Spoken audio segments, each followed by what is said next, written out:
मार्कुची चोकोटली खबर 1वा अध्याय.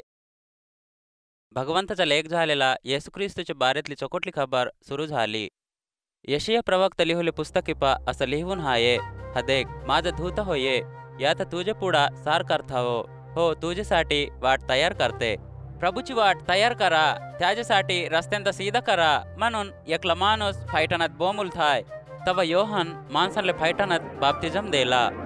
पापांच्या माफीसाठी मनबदलावच्या बारेतला बाप्तिजम घेवावचा जुरतूस म्हणून त्याहनले बोध केला.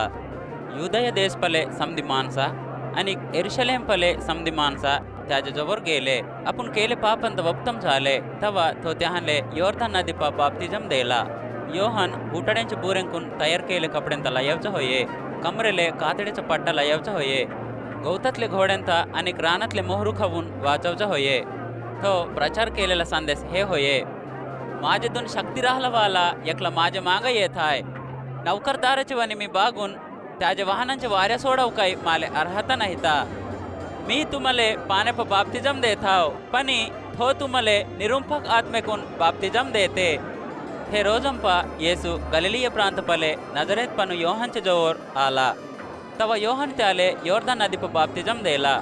येसू पाण्यापनु बाहेर येऊत राहतानी आबर उगुल्ली. तेतनो निरुंपक आत्मा फारवेच्या रूपाना आपणाजवळ उतरून येवचं देखला. तवा सर्गपनु एक लेंग, तू माझा लाडाचा लेख, तू म्हणले ना माले कितीको खुशी म्हणून म्हणला. संगस निरुंपक आत्मा येसू त्या फायटनात धरून गेला. तो थती 40 रोज राहला. सैतान त्याचा सत्व देखला. तो थती रानातले भयंकर जीवरसांची मदत राहला. हे झाल्यावर भगवंताचे दूतांना त्याले सेवा केले. मग योहनता बंदीखाने टाकवचं पडला आणि येसू गलिलीय प्रांतप जाऊन भगवंताची चोकोटले खबरीता प्रचार केला. तो असा प्रचार केला, भगवंताची राज येते आणि हे वखत जवरूस आली. पश्चाताप होऊन चोकोटले खबरीता नम्मा. एके रोजी येसू गलिलीय समुद्राच्या ओढ्डाना चालूत राहला. तो मासरी धरावचे सीमंता आणि त्याचे भाऊ झालेला आंद्रेया समुद्रपा धार टाकले. कहा म्हणले ना त्याने मासरी धरावचे माणसा होईते. आणि येसू त्यान संग असं म्हणला, माझे मागया, मी तुमचा माणसांत धरावचे वालेवानी करतो. संगच त्याने आपणाचे झारांत सोडून देऊन त्याचे मांगा गेले. मग तो काही दूर गेल्यावर जबदियाचे पोरग झालेला याकोबू आणि त्याचा भाऊ झालेला योहानू गोडेवर राहावचं देखला. त्याने आपणाच्या झारांता सुखरूत राहिले. आणि संगस येसू त्याहांत बोलावला.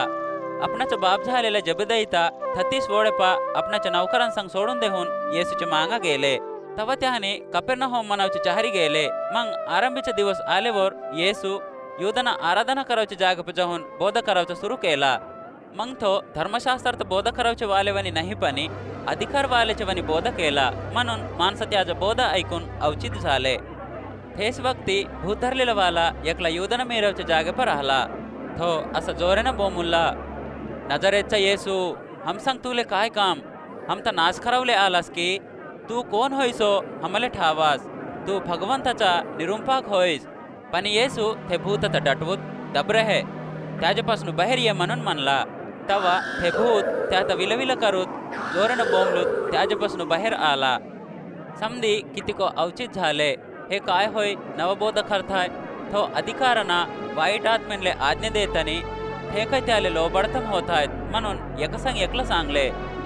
जल्दीच त्याची कीर्ती गलिलीय प्रांताची सिरमुट राहावचे समध्या जागेंप पगुरली. संगस त्याने युदना मेरवच्या जागेपण बाहेर निघून सीमोन आणि आंद्रेयाच्या घरी आले. त्याहान सांग काही याकोबू आणि योहानू आले. सीमोनची सासू तपनाना बाजेवर पडून राहिली. त्याने येसूले सांगास तिच्या बारेत सांगले. येसू तिच्या जवळ येऊन तिथं हात धरून उठला. सांगास तपन तिथं सोडून गेला. तवा ते त्याहांची सरपडाई केली. हे रोजी संध्याकाळी दिवस जातानी माणसं समधे रोगवाल्यांता भूधरलेवाल्यांता त्याच्यावर धरून आले आणि त्याच्या हातची समधी डरटेजवळ मिरले.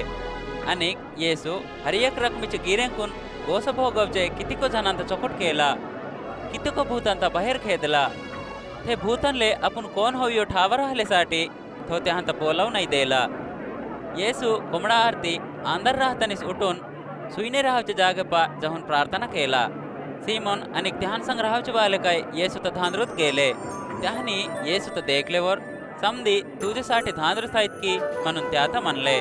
पण येसू जवळच्या गावांप जाऊन या, थती काय मी प्रचार कराव याच्यासाठीच मी आलो म्हणून त्यांना सांगला. तव येसू गलिलिय समदे प्रांतप फिरूत थतिले युदन मेरवच्या जागंप प्रचार करूत भूतांत खेदूत राहला. तवा खोडदुखवाला एकला येसूच्या जवळ येऊन त्याच्या पुढा उघडा पडून तुले इच्छा राहिले ना मग आता सुदूड करावू शकतेस म्हणून पायपोटी केला. येसू त्याच्यावर जीव दुखवून हात पसरून त्यात हाबडून माले इच्छा हाय तू सुदूड होय म्हणून त्यात म्हणला. त्याचं खोडदुख संगस गेला, तो सुदूड झाला. तवा त्यात सार करूत हे घटना कोणाला सांग नसला हुशारीने रहे म्हणून म्हणला. पण तू जाऊन तुझे अंगता कटोडेले दाखू. मोसे आज्ञा देलेवनी बलिदान देऊन सुदूड झालो म्हणून सोबूत कर म्हणून पक्का सांगला. पण तो जाऊन ते घटनेता समदेनले सांगला.